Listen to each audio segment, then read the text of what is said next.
Okay, so Ein is learning to let me touch his teeth because it's good to be able to do if they go to the vet or that kind of thing, or if they get their teeth cleaned. So we're practicing that, and I'm gonna shape this behavior, which, I mean, I'm not a pro at this, but Ein's done this a couple times, so he hopefully will pick it up pretty quickly here. And you do it sort of day after day after day. But what I'm gonna do is think about the whole behavior that I want him to learn. So in this case, what I want is for me to be able to reach out behind his head to sort of hold his head steady, and then to be able to grab his teeth with my other hand. But it's the same if you want to be able to pet them without them snipping or pulling away, this kind of thing. You just think about the whole behavior. Okay, I need him to be able to handle my reach out and handle my grabbing his teeth without pulling away. I want him to just stand for that. And so when I shape with him, what I'm going to do is basically reward him a bunch of times. And each time I reward him for any little incremental part of that behavior. So first I'll just show him the cookies and say, like, I have these. Don't you want these? And then I will start rewarding for the simplest things. So for instance, as I reach out, not stepping away, even though it's weird to like reach out and have somebody grab you on the back of the head as a dog. Like, dogs are pretty comfy with this because they can bite you if they need to. They're less comfortable with like over the back. So first I'll start with that, and just sort of as he does any incremental thing, I will just treat him again and again and again. Trying to think, there's one more thing they taught me when they taught me this. Oh, you pick something to say, so you can use a clicker, or just like, I use the top of a jar, like the little button on top of a jar, or in this case, I'll just say yes or good dog or something that they learn that you're going to say it every single time they do something right, so that they're conditioned. Basically, they can know what exactly they're getting the treat for. You have something you can say because you can respond that much faster than you can give them the cookie, but you do want to give them cookie as fast as possible. Okay, Penny Cat, I don't know if you can be part of this. I'm going to move you. No, I know. Okay, so I have a bowl of cookies, and you want little tiny ones for this because they're going to get a ton of them. You really want to use like top shelf treats. So for Ein, the best treat of all is a frozen hot dog. He gets like maybe a fifth of a hot dog cut into teeny tiny, like 1/4 inch cubes. I just freeze it because it's easier to cut it, and it lasts longer. It means he can have one hot dog over a long time. But just use whatever they like best. Or this, in this case, this is Ein's breakfast because he's already had a lot of treats this morning. So I'm going to say, you want to work? To let him know that, okay, we're going to do something that's training now. And then give him some biscuits so that he knows, okay, we're doing this. And then I'm going to start doing this motion. And he's done this for one day already. So I won't be surprised if he does this pretty well. Like, don't expect Cleo to like jump into it this quick. Also, Ein's done shaping for a ton of stuff. You ready, Ein? I'm gonna reach behind his head. That's pretty good. He's stepping out of the way, but now he's seeing what I'm doing, so I'll give him a cookie.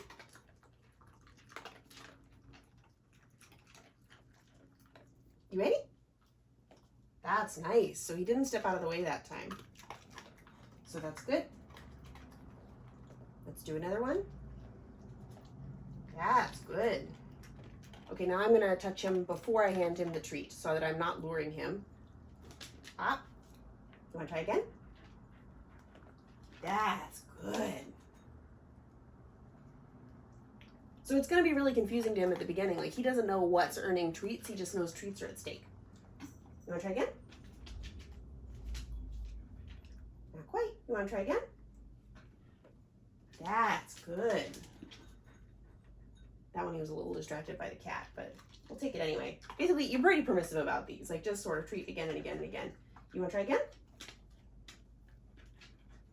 Ah, you want to try again? So I didn't treat him because he stepped away a little bit. I've already treated him once for letting me touch him with a step away. So now I'm looking for a touch without him stepping away at all. Good. That's a good boy. That's the one I'm looking for. Now I'm going to start, after I put my hand on his back, I'm going to start reaching for his face. And so I'll treat him for that the first time. So we're going to do that. Oh, that's a good boy. And that's because we tried this yesterday morning already. So by this time he knows treats are at stake. And he knows it's something with what I'm doing with my hands and not stepping away. That's good. But this is super fun for dogs because it's a ton of treats. And if you make it like a game, they'll get into it. You really do want to sound excited too, because they can pick up both on your emotions from how you smell and the tones that you speak with. You want to try again? You ready? Okay, so I'm looking for, oh, he's pulling back a little bit. I'm going to give that one anyway, because that was my first time sticking my hands under his lips. You ready? Nope, there's no treats in there yet. So you want to let him sort of know that, okay, we're on a new round. Okay, let's do it again. Good boy. Oh, that's the one. That's the one. So each time you just get a little bit farther. And so if I was doing pets with him or working on not nipping, I might actually, for instance, start by, I would think about, okay, I want to be able to reach out and give him a scritch without him stepping away. But I might even start by letting me lean towards him without him stepping away. And then when you treat them, so that you don't want to lure them into coming to you. You want them to really learn the behavior that you want, which is letting you touch them. It can be good to, instead of treating from your hand, because I mean, you'll notice this is pretty easy for Ein because he's just staying at the hand that I'm giving him the treats from. You can do it this way and say, hey Ein, you want to try? Oh, you want to try again? Oh, you want to try again? Good boy. It can be good to throw the treats away from you so that you're then not luring them with the treat hand. Because then they learn just to come when you have treats instead of learning that, oh no, I can actually do this behavior where I let this lady put her hands on me and that will earn me treats, you know, over here. The treats are not associated with the lady. You want to try one last time? You ready? Good boy.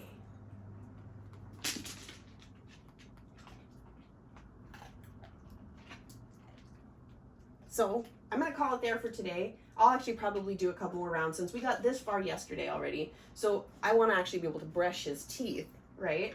And so my next move would be to, for instance, do that and then ask him to let me move my fingers around in there without pulling away. We would just get a little bit closer to brushing every single time. And then we'll do it again the next day. Like, you don't want to push too far, just a little bit a day at a time.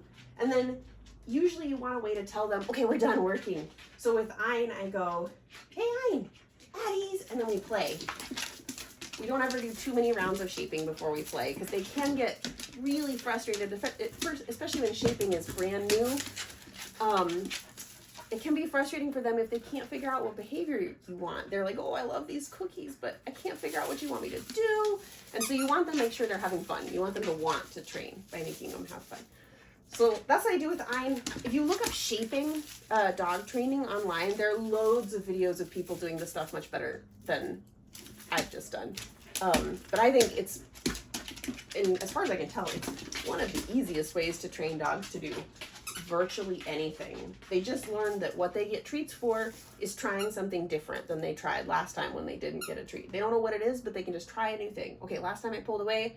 This time I'll try standing and see if I get it. Oh, I did get a treat for that one. Okay, that's good. And then, you know, the next time, like, I didn't get a treat because once I was standing, it didn't open my mouth. Okay, next time I'm going to try opening my mouth. And so they sort of like just learn by trial and error the behavior that you want them to do. So it's a very natural and usually pretty fast way of learning even really complex behaviors. Okay, cool. I hope that helps.